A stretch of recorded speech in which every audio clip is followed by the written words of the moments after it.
ರಾಷ್ಟ್ರೀಯ ವಿಜ್ಞಾನ ದಿನಾಚರಣೆ ಸಿರುಗುಪ್ಪ ನಗರದ ಪ್ರೌಢಶಾಲೆ ಆವರಣದಲ್ಲಿರುವ ಸರ್ಕಾರಿ ಹಿರಿಯ ಪ್ರಾಥಮಿಕ ಶಾಲೆಯಲ್ಲಿ ನಡೆದ ರಾಷ್ಟ್ರೀಯ ವಿಜ್ಞಾನ ದಿನಾಚರಣೆ ಕಾರ್ಯಕ್ರಮಕ್ಕೆ ಕ್ಷೇತ್ರ ಸಮನ್ವಯ ಅಧಿಕಾರಿಗಳಾದ ತಮ್ಮನಗೌಡ ಪಾಟೀಲ್ ಅವರು ಚಾಲನೆ ನೀಡಿದರು. ವಿಜ್ಞಾನ ಶಿಕ್ಷಕರಾದ ಪವನ್ ಕುಮಾರ್ ಮಾತನಾಡಿ ಸೋಡಿಯಂ ಹೈಡ್ರಾಕ್ಸೈಡ್ ದ್ರಾವಣವನ್ನು ಪ್ರಯೋಗ ಮಾಡಿದರು. 6ನೇ ವಿಭಾಗದ ಕ್ಷೇತ್ರ ಸಂಪನ್ಮೂಲ ಅಧಿಕಾರಿಯಾದ ಮಾರುತಿ ಅವರು ಮಾತನಾಡಿ ವಿದ್ಯಾರ್ಥಿಗಳು ಬಾಲ್ಯದಿಂದಲೇ ವೈಜ್ಞಾನಿಕ ಮನೋಭಾವನೆಯನ್ನು ಬೆಳೆಸಿಕೊಳ್ಳಬೇಕು. ತರ್ಕಕ್ಕೆ ಸಂಬಂಧಿಸಿದ ವಿಚಾರಗಳನ್ನು ಪ್ರಶ್ನಿಸುವುದರ ಮೂಲಕ ಪರಿಹಾರವನ್ನು ಕಂಡುಕೊಳ್ಳಬೇಕು. ವಿದ್ಯಾರ್ಥಿಗಳು ವೈಜ್ಞಾನಿಕ ವಿಚಾರಗಳತ್ತ ಆಸಕ್ತಿ ಬೆಳೆಸಿಕೊಳ್ಳುವುದರ ಜೊತೆಯಲ್ಲಿ ವಿಜ್ಞಾನ ಪ್ರಯೋಗಾತ್ಮಕ ಚಿಂತನೆಗಳನ್ನು ಬೆಳೆಸಿಕೊಂಡರೆ ಭವಿಷ್ಯದಲ್ಲಿ ಉತ್ತಮ ವಿಜ್ಞಾನಿಗಳಾಗಿ ಹೊರಹೊಮ್ಮಲು ಸಾಧ್ಯವಾಗುತ್ತದೆ ಎಂದು ಸಲಹೆ ನೀಡಿದರು.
ಸರ್, ನನ್ನ ಹೆಸರು ಪವನ್ ಕುಮಾರ್ ಅಂತ.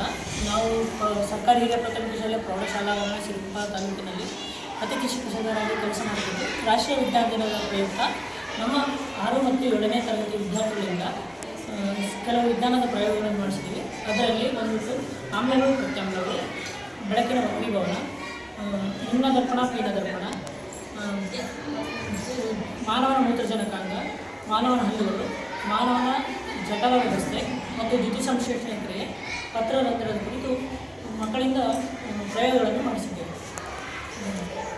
ಇದೇ ವೇಳೆ ಶಾಲೆಯ ಮುಖ್ಯ ಉಪಾಧ್ಯಾಯರಾದ ಎಚ್ ದೊಡ್ಡಬಸಪ್ಪ, ಎಸ್ಡಿಎಂಸಿ ಸದಸ್ಯ ನಾಗರಾಜ್, ಶಿಕ್ಷಕರಾದ ಶಿವದಾಸ್, ಮಾಣಿಕ್ಯಮ್ಮ, ಸವಿತಾ, ಜ್ಯೋತಿ, ನೇತ್ರಾ, ಪಾರ್ವತಿ, ಉಷಾ, ಶೈಲಜಾ ಹಾಗೂ ವಿದ್ಯಾರ್ಥಿಗಳು ಉಪಸ್ಥಿತರಿದ್ದರು.